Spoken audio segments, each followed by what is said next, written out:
आपकी पार्टी में बनिया ब्राह्मण और राजपूत क्यों नहीं? क्या सम्राट वीर भोज के नाम पर आपकी पार्टी राजनीतिक जमीन तैयार? जिस गुर्जर समाज ने आज आपका सम्मान किया है वो तो राष्ट्रवाद के नाम पर भाजपा के साथ है। आप तो गुर्जर और दलित गठजोड़ की बात कर रहे हैं, लेकिन गुर्जर समाज के कुछ लोगों की शिकायतें ये हैं कि SC ST के नाम पर दलित समाज के लोग उनका शोषण करते हैं और उन पर फर्जी मुकदमे होते हैं। क्योंकि जिस तरह से आप हमारा प्रचार करते हैं, मुझे तो लगता था कि कहीं आपके ऊपर आरोप ना लग जाए। नमस्कार, स्वागत है आप सभी का हिंदुस्तान 24 पर और मैं आप सबके साथ विपिन चौधरी। गाजियाबाद की ऐतिहासिक धरती गांव इकला में आज आजाद समाज पार्टी के राष्ट्रीय अध्यक्ष नगीना लोकसभा से सांसद चंद्रशेखर आजाद का गुर्जर समाज के लोगों ने भव्य स्वागत किया है।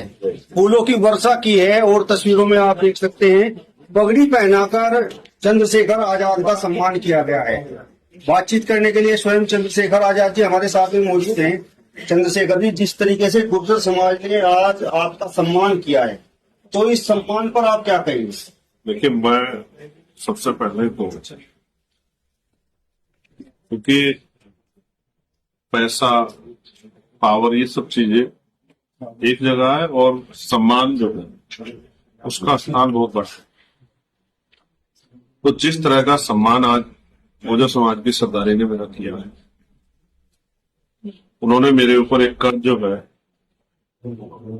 और जिम्मेदारी, आशीर्वाद के रूप में जिम्मेदारी है और एक कर्ज जो है इस सम्मान के रूप में उन्होंने मेरे पर चढ़ाया है। मैं इसको जो भरोसा उन्होंने दिखाया है, जो उम्मीदें उनके मन में, मैं विश्वास के साथ कहना चाहता हूं कि कभी भी उनके भरोसे को ठेस नहीं पहुंचे और जो उनके मन में भाव है इस सम्मान के साथ, उन भावों को भी हम लोग पूरा करेगा।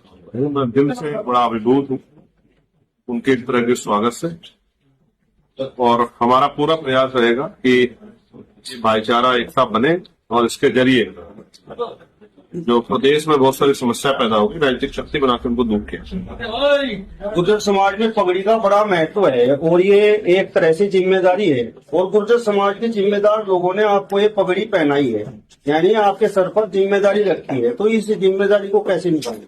देखिए, आप ये समझिए, पश्चिम का कोई ऐसा जिला नहीं है जहां से जिम्मेदार लोग, जिनकी क्षेत्र में, विधानसभा में, जिले में, ब्लॉक स्तर पे जिनकी बहुत मजबूत पैठ, ऐसा कोई जिला नहीं जहाँ के लोग नहीं, चाहे वो सहारनपुर हो, शामली हो, बागपत हो, मुजफ्फरनगर हो, मेरठ हो, हापुड़, खुद गाजियाबाद और गौतम बुद्ध नगर के भी बड़े सम्मानित लोगों ने, मुझे आइडिया भी नहीं था कि हमारे संघर्ष है, हमारी पार्टी संगठन के संघर्ष है, भाई रविंद्र कुमार भाटी जी, भाई अमित जी के संघर्ष है, हमने इस तरह का जो है उनके दिलों में जगह बनाया। ये जब मैं यहाँ आया तभी मुझे पता लगा। हालांकि पिछले काफी दिनों से, 1 महीने के करीब हो गया, लगातार इस सम्मान के कार्यक्रम के लिए मुझे समय कहा गया कि आप समय दे दो, लेकिन मैं बिहार के इलेक्शन में विजय होने के कारण नहीं आया। तो उन्होंने जो जिम्मेदारी सौंपी है, और जिम्मेदारी एक बहुत बड़ी चीज है, ना समझ जिम्मेदारी को आने के बाद भी समझता और समझदार जिम्मेदारी को बिना आए ही उसका एहसास करता। हम लोग संघर्षों से निकले लोग हैं और हम जिम्मेदारी की अहमियत को समझते। लंबे समय से गुर्जर समाज इस पूरे बेल्ट में जो अपने आप में सक्षम समाज है और जिसकी खुद की उपस्थिति बड़ी मजबूत है और जो निर्णायक है, वो राजनीतिक रूप से बहुत पीछे रहा है। केंद्र की सरकार बनाने में उनका बहुत बड़ा योगदान है, लेकिन केंद्र में उनका प्रतिनिधित्व ना के बराबर है, एक भी कैबिनेट मिनिस्टर नहीं। और उत्तर प्रदेश की सरकार में पश्चिम की सीटें जिताने में उनका बहुत बड़ा अहम योगदान है, उसमें भी एक भी कैबिनेट मिनिस्टर वो लोग उन्होंने नहीं बनाया। यानी कि एक तरह से वोट लिया और अपमान किया। इस अपमान को समाज ने महसूस किया और जिस तरह से ऐतिहासिक रूप से उनके इतिहास पे और अभी पिछले कुछ घटनाओं में, जैसे दादरे की घटना हुई, मेरठ में गुर्जर समाज के पढ़े लिखे नौजवानों को जेल में बंद किया गया और उनको छोड़ने में तमाम तरह परेशानी की गई, कानून बना के जो है उनके महापुरुषों के आगे उनकी जाति या उनके महापुरुषों का नाम ना लिखा जाए, उसको भी रोकने का प्रयास किया गया। ये बात धीरे धीरे हमारे नेताओं के जरिए, पढ़े लिखे लोगों के जरिए उनके बीच में पहुंची और वो भी समझ गए हैं कि इन लोगों के साथ जिनको उन्होंने ताकत दी और उन्होंने धोखा दिया, इनके साथ ज्यादा आगे तक चलना अपने बच्चों के लिए अपने अधिकारों पर नुकसान जो है डाका पड़ने जैसा हो, तो उन्होंने जिम्मेदारियों के साथ हमें दी और जिम्मेदारियों को हम लोग जिम्मेदारियों के साथ निर्वहन कर। जिम्मेदारी तो आपने ली, पगड़ी भी आपने पहन ली, लेकिन गुर्जर समाज को तो कैबिनेट मंत्री का पद चाहिए। तो ये कैबिनेट मंत्री का पद कैसे पैदा होगा? नहीं, ये तो छोटा पद है जो आप कह रहे हैं। मुझसे उन्होंने ऐसे कोई मांगे और मुझसे कहते कि आप हमारा चीफ मिनिस्टर बनाओ, डिप्टी चीफ मिनिस्टर बनाओ, तो मैं इसको कोई मांग मानता। कैबिनेट क्या होती है? कैबिनेट तो जब पिछली बार सरकार बनी थी, तो जब बाबू जगवीर जी एमएलए और एमएलसी बने, तो भी उनको जो है मिनिस्टर बना दिया। ये तो हमारा परिवार है, और जैसा मैंने ऐतिहासिक रूप से मुझे पता है कि ये वो कुल है जिसने 1902 में छत्रपति साहू जी के महाराज के रूप में सामाजिक न्याय की स्थापना आरक्षण के रूप में जो है 50% हिस्सेदारी दी। वो तो ये तो देने वाला समाज, मांगने वाला कहाँ समाज है? तो हम तो जिसकी इतनी संख्या हमारी उसकी इतनी हिस्सेदारी सम्मान के तौर पर हमारी पार्टी में मेरे बाद जो सेकेंड लाइन लीडरशिप है, मेरी गैर मौजूदगी में जो नेतृत्व करते हैं, वो रविंद्र कुमार भाटी जी है, जो मुझे समझता है। पार्टी ने इस समाज को सम्मान दिया है, और जब आगे राजकाज बनेगा तो उसी तरह से अवसर भी जो है आजाद समाज पार्टी अपने नेताओं को देगी। और आपको आज मैं कह रहा हूं, जब राजकाज बनेगा तो आपको बड़ी खुशी होगी कि आपने एक कैबिनेट मांगा, हो सकता है कि 2-4 कैबिनेट जो है पार्टी समाज को दे। कार्यक्रम में आज गुर्जर समाज के कई लोगों ने आपको सम्राट मिहिर भोज की तस्वीर भेंट की और उस पर लिखा हुआ है गुर्जर सम्राट मिहिर भोज, और इस गुर्जर शब्द को लेकर ही विवाद है। इसके लिए मैंने कहा था मेरठ में कि माननीय सर्वोच्च न्यायपालिका में इस मुद्दे को ले जाकर इसका जो है निर्णय करा देना चाहिए, क्योंकि जातीय संघर्ष नहीं होना चाहिए। लंबे समय से दादरी और कई बार जो है जाति आमने सामने आई, ये अच्छा नहीं है। किसी भी समुदाय की तरक्की के लिए हिंसा से उनको दूर रहना पड़ेगा, और जिस तरह का सरकार के द्वारा माहौल बनाया गया है सरकार के नेताओं द्वारा, इसलिए मैं कई बार अपने नेताओं को भी सुझाव देता हूं कि उनको इसका कानूनी रास्ता इख्तियार करना चाहिए। और सरकार जब बोर्ड पे बैन लगा सकते है, तो सरकार कानूनी रूप से भी आगे बढ़ के इसमें कोर्ट की स्वतंत्रता छोड़ के इसमें निर्णय कर सकती है। हालांकि ऐतिहासिक परिमाण आपको पता है, मुझे पता है कि वो गुर्जर समाज के फेवर में है, इसमें कोई दो राय नहीं। आपकी पार्टी में बनिया ब्राह्मण और राजपूत क्यों नहीं? कौन कह रहे हैं?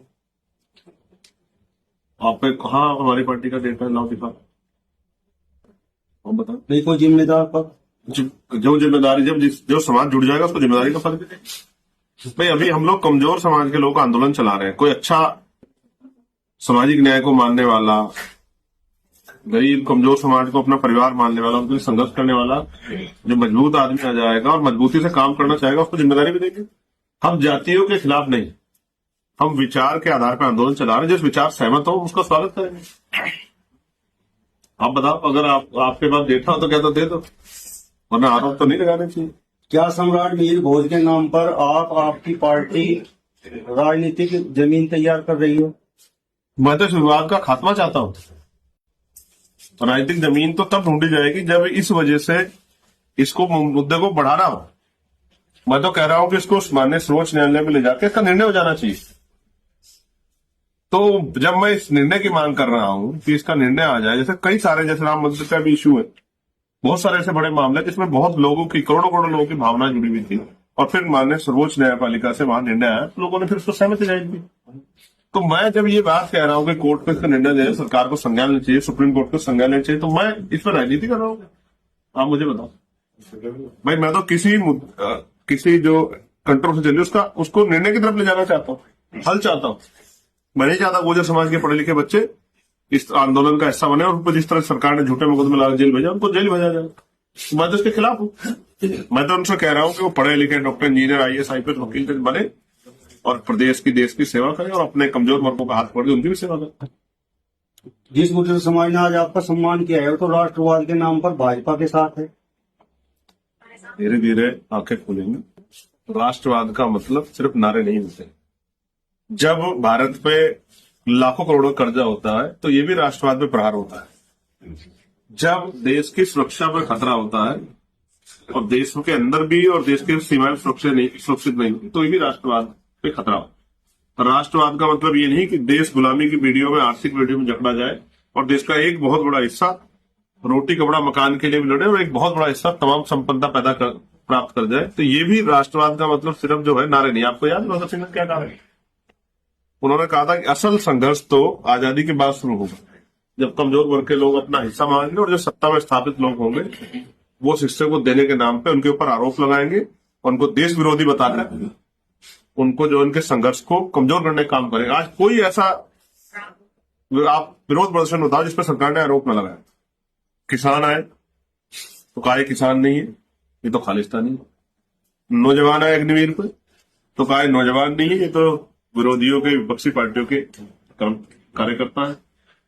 पहलवान बेटियों तक ने यहां आंदोलन किया और तमाम तरह के आंदोलन जो है देश में लगातार हुए। गुर्जर समाज के लोग आए, उनको हिंसक कह के, उपद्रवी कह के, जाति गाला देके किस तरह से जो है पीटने का काम किया, लोगों को जेल भेजने का काम किया। दलित समाज के लोग आए, उनको नक्सली और तमाम तरह की उपाधियां देकर उनको किस तरह से जो है अपमानित करने का काम किया।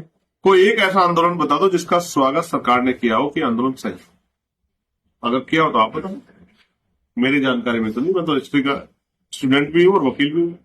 आपने भी कार्य आप औरों के छोड़ो, पत्रकार भी सुरक्षित नहीं है। कोई पत्रकार के खिलाफ बात चला दे, उसको पीटते हैं और पिटाई भी से लेते हैं, जेल में देते हैं, झूठे मुकदमे लगाते हैं, जांच करा देते हैं। तो पत्रकार भी सुरक्षित नहीं है। तो आप ये समझिए कि सुरक्षित कौन है? वो जो सरकार की भाषा बोलते हैं। बहुत सारे ऐसे पत्रकार है जो सरकार की भाषा बोलते हैं, फिर भाई आपने देखा बाद में जिनको समाज में जब वो जाते हैं तो लोग उनको बड़ा नीचा दिखाते हैं, अपमानित करते हैं। गोदी मीडिया, पता नहीं क्या क्या नाम है। आपने भी कार्यक्रम में कहा कि पश्चिम में अगर दलित और गुर्जर गठजोड़ हो जाए तो उत्तर प्रदेश की सत्ता पलट सकती है, तो ऐसा संभव है? मैं कह रहा हूँ कमजोर वर्गों का की एकता बन जाए, दलित, गुर्जर, अन्य पिछड़ा वर्ग, मुस्लिम समाज के लोग अगर ये एकजुट हो जाए, किसान जाति एकजुट हो जाए, तो मैं कह रहा हूँ कि 90% आबादी इन्हीं की तो है। तो फिर उसके बाद तो आपको याद है 2007, 2005, 2009 का समय कुछ टिकट नहीं लेता था भारतीय जनता पार्टी। बताओ, मैं झूठ बोल रहा हूँ? आप सहारनपुर से आते हो, बताओ सहारनपुर में कितने एमएलए थे 2007 में भारतीय जनता पार्टी के? आप बताओ 2002 में कितने एमएलए थे? 2003 में सरकार टूटी तो उसमें कितने एमएलए थे? कार्यकर्ता चुनाव लड़ते थे जैसे आज हमारे लड़ रहे, उन्हीं को जो थोड़ा सा कैडर का वोट था मिलता था। बाकी मुकाबला समाजवादी और बीएसपी के बीच में होता, आरएलडी के बीच में होता था। तो ये तो राजनीतिक शक्ति है, जिस तरफ लोगों का झुकाव बढ़ जाता है वो सत्ता में जाता है। इनकी तरफ बढ़ा तो ये सत्ता में आ जाए, लेकिन इन्होंने काम क्या किया? जब काम नहीं कर रहे हैं, एक के बदले 10 निर्णय लेने वाली घोषणा करने वाले सरकार, और किस तरह से हमारे 26 परिवारों के साथ खून की होली खेली गई आपने देखा पहलगाम। इसलिए आपसे कह रहा हूं कि लोगों का जो मन है वो भर गया है। लोग जो है इनसे पीछा छुड़ाना चाहते हैं और पीछा छुड़ाने के लिए इनके बराबर की ताकत जो है बनानी पड़ेगी। इसलिए मैंने इस एकता की बात की कि पश्चिम में बाहुल्य है और अगर ये एकजुट हो जाए तो एक ऐसा समीकरण बनेगा कि इनको कोई नहीं हरा। आप तो गुर्जर और दलित गठजोड़ की बात कर रहे हैं, लेकिन गुर्जर समाज के कुछ लोगों की शिकायतें ये हैं कि SC/ST के नाम पर दलित समाज के लोग उनका शोषण करते हैं और उन पर फर्जी मुकदमे होते हैं। कितनी शिकायतें आपके पास? 2-4 ऑप्शन दिखा दो, आप दिखा दो, मैं मान जाऊंगा। और वो भी क्यों कह रहे हैं? वो कहता है हाथ कंगन को आपसे क्या, पढ़े लिखे फारसी के। आप पे 4 शिकायत तो आप दिखा दो। आपको क्या लगा दलितों की पुलिस है क्या कि दलित समाज के लोग गए और उन मुकदमा लिखा गया? यहाँ तो रेप और हत्या के बाद भी जो है मुकदमे लिखे जाते हैं। ये सरकार तो लिखती नहीं कमजोर वर्गों में, लेकिन हाँ इन वर्गों में झगड़ा हो और छोटी सी बात को बढ़ा चढ़ाकर बताया जाए, ये काम सरकार के लोग करते हैं। उसी को रोकने के लिए हमारे संगठन के लोग जगह जगह पे भाईचारे का काम करते हैं। इसलिए हमारे भाई नेताओं को ग्रामीण क्षेत्रों में निकल के इस भाईचारे को मजबूत करने के लिए संघर्ष करना पड़ेगा। SC/ST एक्ट कोई ऐसा एक्ट है जो बिना जांच के हवा में लग जाता है? आप बताओ मुझे। नहीं, तो जहां तक मेरी जानकारी है वकील होने के नाते, पहले तो पुलिस मुकदमा लिखती है तो तब लिखती है जब उसके उपयुक्त तथ्य उनके पास, उपयुक्त जो है एविडेंस उनके पास, तब लिखती है। और अगर किसी ने किसी खिलाफ मुकदमा लिखा गया तो आजाद समाज पार्टी कोशिश करती है कि आपसे झगड़ा ना हो। अगर हो भी गया है उसमें भाईचारा बनाना चाहिए, और अगर कोई क्राइम कर रहा है तो उसको क्राइम करने वाले को सोचना चाहिए कि मुझे क्राइम नहीं करना चाहिए। अगर आप ही चलो SC/ST एक्ट छोड़ो, अगर आपको कोई चीज देगा तो आप क्या करोगे? मुकदमा लिखाओगे, क्या करोगे बताओ? इस प्रदेश में एससी एक्ट के मुकदमे ज्यादा है या सामान्य मुकदमे ज्यादा है? बस किसी अपने कप्तान को फोन करके पूछो कि जिले में एससी एक्ट के 100 मुकदमे हैं तो 1000 मुकदमे उसके, तो वो 1000 मुकदमे कैसे हो रहे हैं? लोग झगड़ा ना करें आपस में, भाईचारा बना रहे, क्या बुराई है? भाटी जी मुझे बोल रहे हैं कि बस अब रहने दो।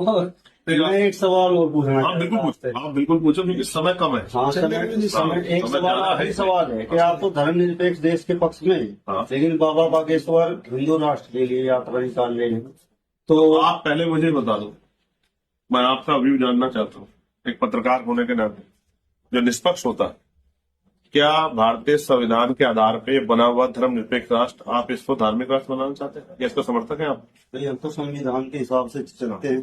तो मैं भी यही कह रहा हूं कि बाबा बागेश्वर, हालांकि बाबा तो नहीं है, मैं आपको स्पष्ट करूं, क्योंकि देश के प्रधानमंत्री जी की बात को अगर हम लोग माने तो उन्होंने उनके मंच पे कहा कि मेरा छोटा भाई धीरेन्द्र शास्त्री मेरा छोटा भाई। तो अगर वो धार्मिक गुरु होते तो प्रधानमंत्री जी ऐसी बात नहीं कहते कि मेरा छोटा भाई, ठीक है? तो उन्होंने कहा कि मेरा छोटा भाई धीरेन्द्र शास्त्री, तो आप समझो कि वो बाबा नहीं है, एक बात।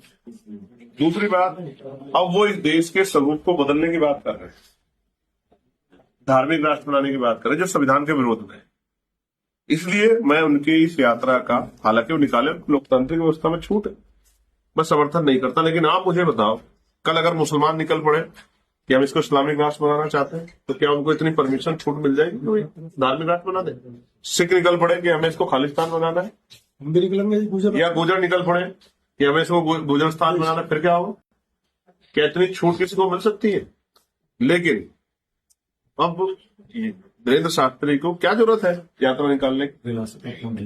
नहीं, वो तो घर बैठे बता देना, पर्ची निकाल के कभी हिंदू राष्ट्र बनेगा। वो तो जानते हैं ना, भविष्य देख लेते हैं। उन्होंने दिल्ली की घटना कल जो इतना बड़ा हुआ, तो दिल्ली के नजदीक है 100 किलोमीटर, क्यों नहीं बता पाए वो? इतना बड़ा हमला जो है वो दिल्ली की छाती पर होगा, जिसमें 10 लोगों की और एक गुर्जर परिवार, अशोक भाई जो है, जो अमरोहा के थे, उनकी भी जान गई। उनके 3 बच्चे हैं, एक बेटा 2 बेटी, 7 साल का बेटा और 6-5 साल की बेटी, और उनके पिता भी नहीं, उनकी माँ है सिर्फ, जिनकी जान गई। मैं पूछना चाहता हूं आपसे और तमाम आपके दर्शकों से कि जिस व्यक्ति को भविष्य पता है उसको क्यों नहीं बताया उसने?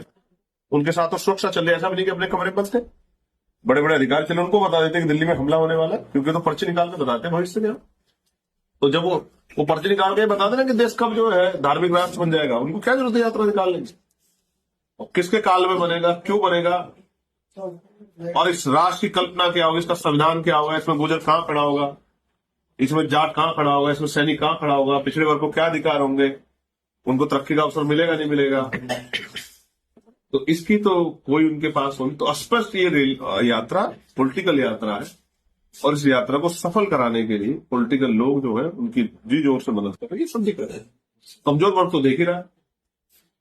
चलिए चंद्रशेखर जी, आपने अपना कीमती समय हमें दिए, इसके लिए आपका बहुत बहुत धन्यवाद। मैं भी आपका धन्यवाद करता हूँ, क्योंकि जिस तरह से आप हमारा प्रचार करते हैं, मुझे तो लगता था कहीं आपके ऊपर आरोप ना लग जाए कि मैं जरा सा एक ट्वीट करता हूँ या कोई बात कहता हूँ तो आप उसको ले जाके पब्लिक के बीच में उस पर जो है पब्लिक के विचार जानते हैं। तो हमारे समर्थकों में बड़ी खुशी होती है कि भाई कोई व्यक्ति तो है जो हमारी हर बात को नोटिस कर रहा है, पब्लिक के बीच में ले जाएगा। चलिए, उससे हमारी वो बात जिन लोगों तक नहीं पहुंच पाती उन तक भी पहुंच जाती। मैं आपका धन्यवाद। चलिए, तो फिलहाल इस वीडियो में बस इतना ही। अगले वीडियो में फिर आपसे मुलाकात होगी, तब तक बने रहिए हिंदुस्तान 24 के साथ।